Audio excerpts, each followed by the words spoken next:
Hey Gear Seekers, I'm Nick. As you can see, I'm not sitting at my setup. This is Klaire's setup. And Klaire's recently switched to a hybrid working solution, kind of like me. What that means is for all of our daily tasks, we're using Apple Silicon Macs. Klaire's got a MacBook Air.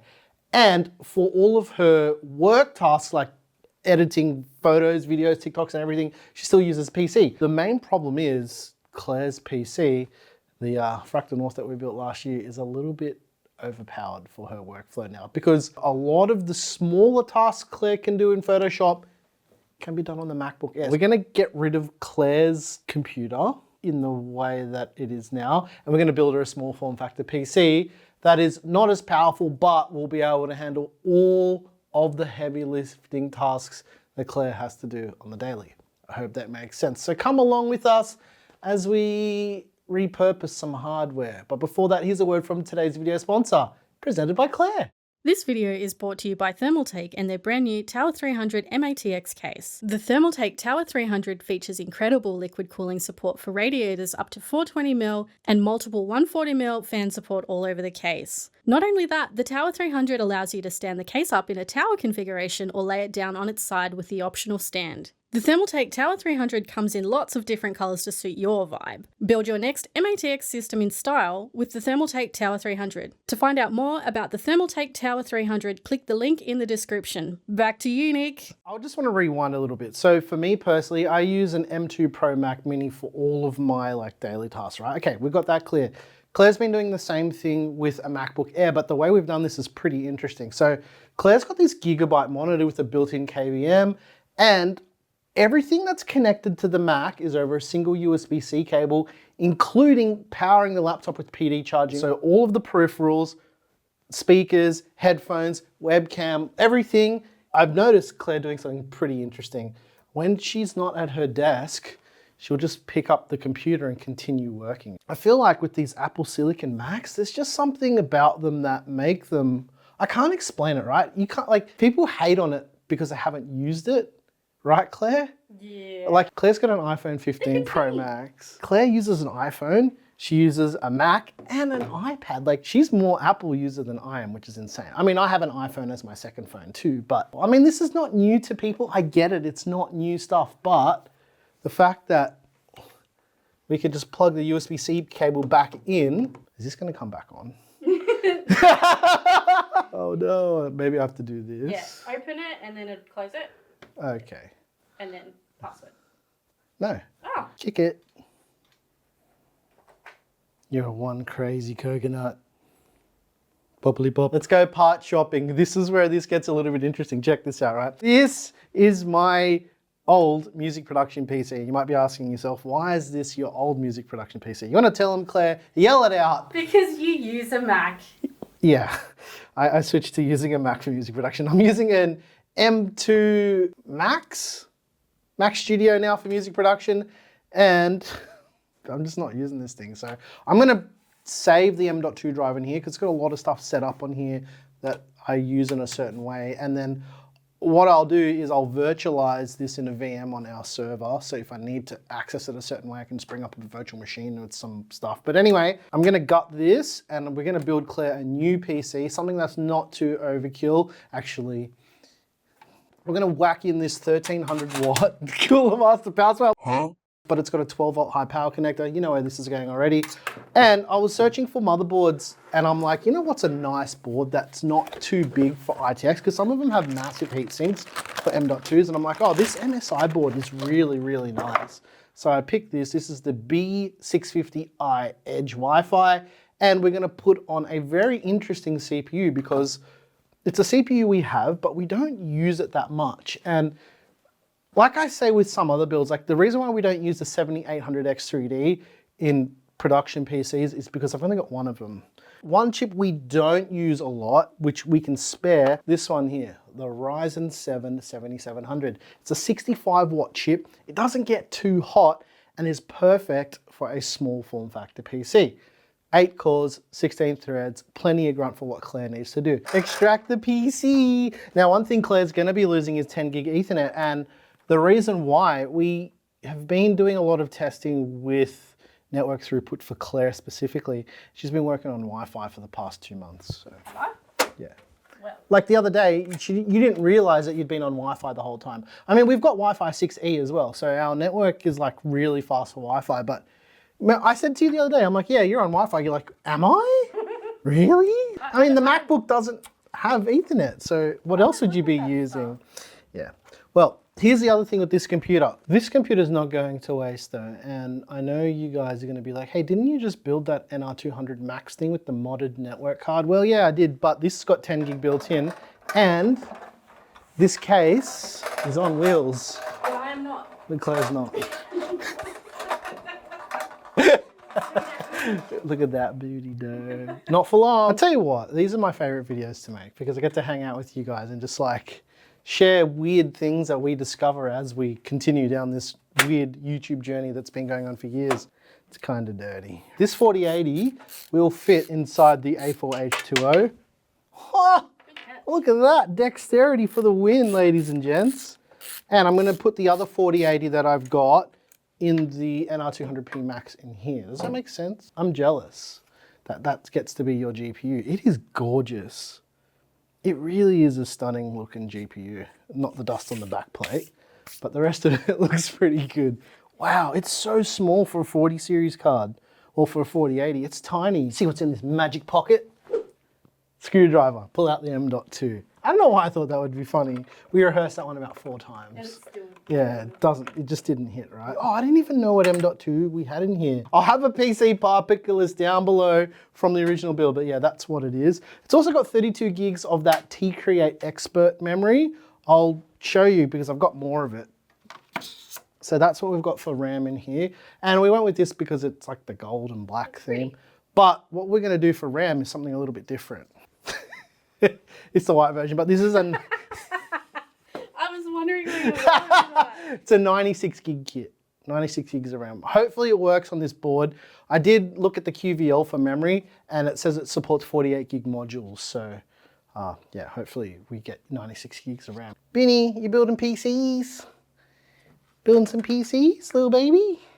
Oh, you're cute. You're so cute. You're the best cat. But she's such a good cat. Everyone thinks you're a grumpy cat, but you're the most friendly little kitty in the world. Friendly little baby. Go on.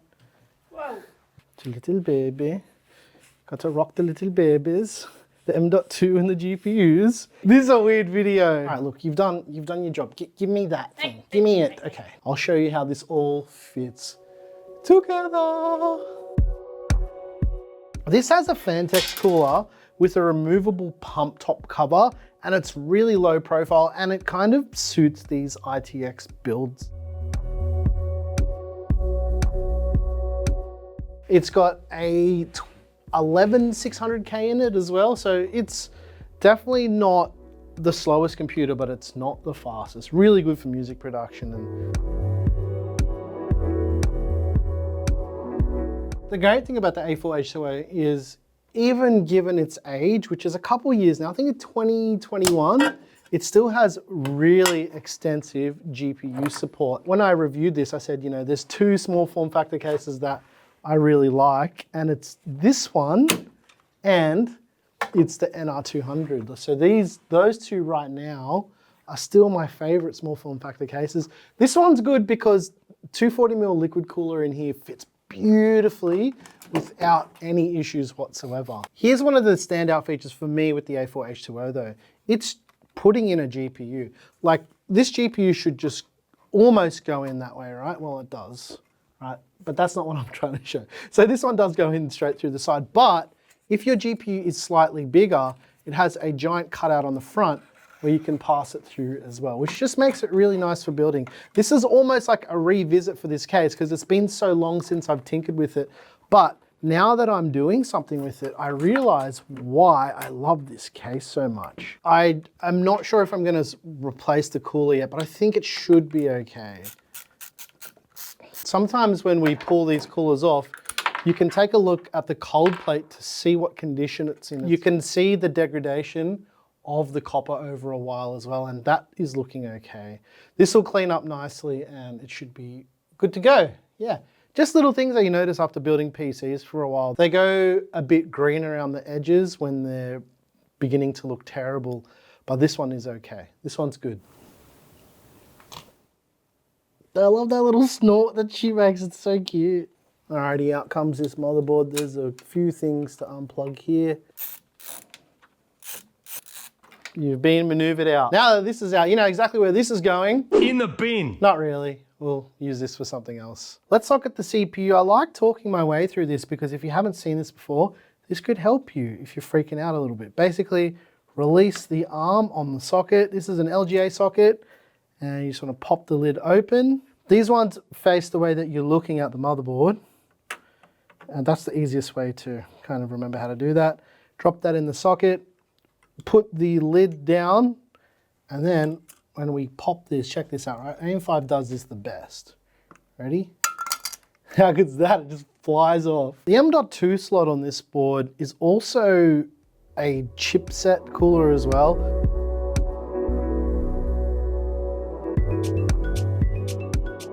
Lastly, this overkill 96 gigs of RAM that Klaire probably doesn't need, but I want to know if it works more than anything, and if it doesn't, then we know, we have an answer, but let's drop it in. One thing I have always loved about these Acertech based coolers is changing the mounting brackets. Look at this. Twist. That's it, all done. The bottom of the case comes off as well with 5 screws, and this allows you to access the riser cable to plug it in easier, and for plugging in your GPU power as well. So the reason why I used this initially was because for servicing, if you're ever changing out hardware in this case, especially for a small form factor case, this is probably the easiest one to work on. And look at that, now we've got access to the whole bottom. So even plugging in GPU power is super easy after we put the power supply in, because look at that, just straight access. And we don't need to do a weird cable bend with the 12 volt high power connector because there's so much space here.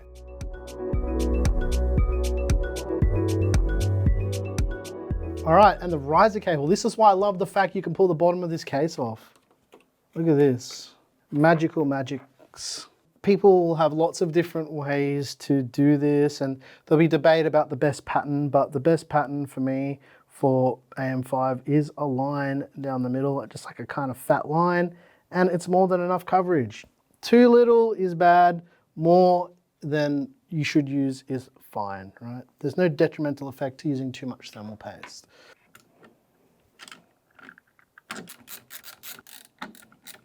I'm doing this completely out of order as to the way you probably should build with the A4 H2O, but that's the great thing about this case. It doesn't really matter which way you want to do it. So what I typically do with this case is I will put all the power supply cables in before the power supply itself, because it just makes it a bit easier for routing. Especially with EPS cables on these small form factor builds, they can be tricky. Clippity cloppity, we can route this all through really nicely and screw it into place. And we'll do a little bit of cleanup because I'm still not sure if this RAM is going to work yet. So I want to make it as easy as possible for me to swap that out if I need to. To answer your questions about the 12 volt high power connector in the A4 H2O, there's no bend except when it gets to here, and this is okay. Like, this is in anything that's going to cause any problems with this cable here. So I'm pretty happy to report that for this GPU in particular, it's okay. However, for much thicker GPUs, like the ProArt card is very thin, but for thicker ones, I would be a little bit more concerned. But to be honest, even still, I wouldn't be too concerned about it. Cooler Master makes right angled power cables, and a lot of other vendors make that now, so probably not a big thing to worry about anymore. However, the cable mod ones are a no-go. They've been recalled, but any of the other ones from like Cooler Master, Corsair, anything, they should be okay.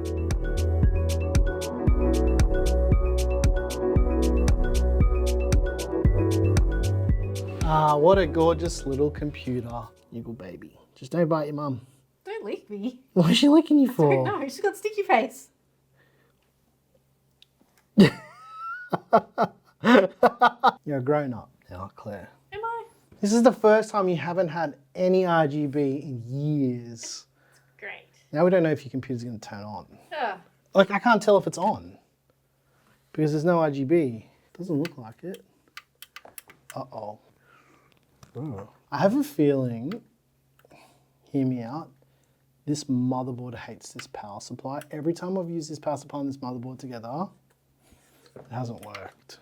But I thought it might be different this time. Several bad puns later. Alright, this is super duper ghetto, but I have a feeling that this power supply and the MSI board don't work together for some reason, because this is the most ghetto test ever. Look at that. Gigabyte board powers up straight away. So I'm gonna have to swap out this motherboard. I don't want to let it run too long because I've got no cooler on the CPU, but yeah, it's the MSI board.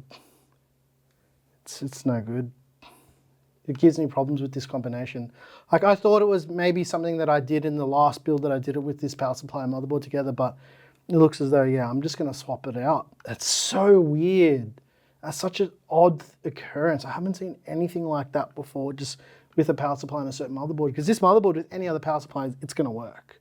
So I guess we'll just undo every single thing we just did. But this is a testament to this case, because I'm not even really frustrated about it, because this thing is so easy to build in. So we'll see you in a minute when it's all swapped over, and then we'll try this all over again. Can't believe that happened. What are the chances? A few inches later. Moment of truth, let's try this again. Judging by the sound of the fans doing whatever it is they're doing, maybe not, but we'll just give it a minute. But it is powering on, which is nice, because that MSI board, I don't know what it is. It's so odd. It just doesn't play nicely with this power supply. So, yeah, it is what it is. But I still have a feeling that this RAM now, it's not gonna work. That sounds like memory training just completed. Oh, it works. Woo-hoo. Oh, okay, well, good. Hey, how's that? It worked. Orisbird works. Orisbird works. Just gonna boot into your Windows install. 12 seconds later. Computer works fine. We got into Windows, I basically just power cycle the monitor. Everything's all good. It all works. A little bit disappointed about that MSI motherboard, but yeah, here you go, Claire. Here's your new computer to do the work. There's one question I want to ask you guys. It's a really big thing that we've been debating over the last couple of days as we've been planning out this build, but we're looking for under-desk small form factor computer mounts. So let's maybe show you exactly what we're trying to do here, right? I'm going backwards. You're going backwards. We want to mount the computer here, right? And mount it to the bottom of the desk, and so it attaches to the desk. There's a bunch of different mounts I've seen around the place. I just don't know which one is good, and I hope you guys know which one is good, because maybe you've got an A4 H2O that you've got connected to a standing desk. So please let us know in the comments if it's something that, yeah, you know about. Otherwise, I'm just gonna figure it out myself and just do something dumb. Are we done? I hope so. Oh, we're done. Okay, hope you guys enjoyed the video. If you like the music you heard here, I make all the music. It's available by clicking on that join button right down there down below. Also, if you want to get early access to videos like this, we are on our own float plane. Sold for a buck. Sold. That's not like a, yeah. Okay, coffee's working good today. All right, ladies and gents, that's it. I'm out. Time to do stuff. You peak, we seek, you know how, yeah. Okay, goodbye. Thank you. Thank you all so much for tuning in today for this video, because it's been fun for me. Sometimes it's not fun, but today's been really fun. See ya. Watch one of the videos over here.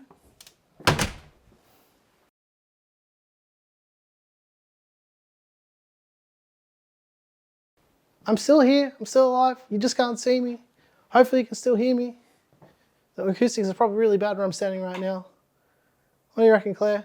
Oh. Do you like your computer? Yeah. Look how cute it is. It's really little. Yeah. Whoa, look at this magic. If you watched this part of the video, let us know. How good was that? That was like, people are like, how does the studio work? How does magic work? Yeah, if you got to this part of the video, let us know. We appreciate you guys hanging around. Fun video, fun project, really weird motherboard problem. Turn it off.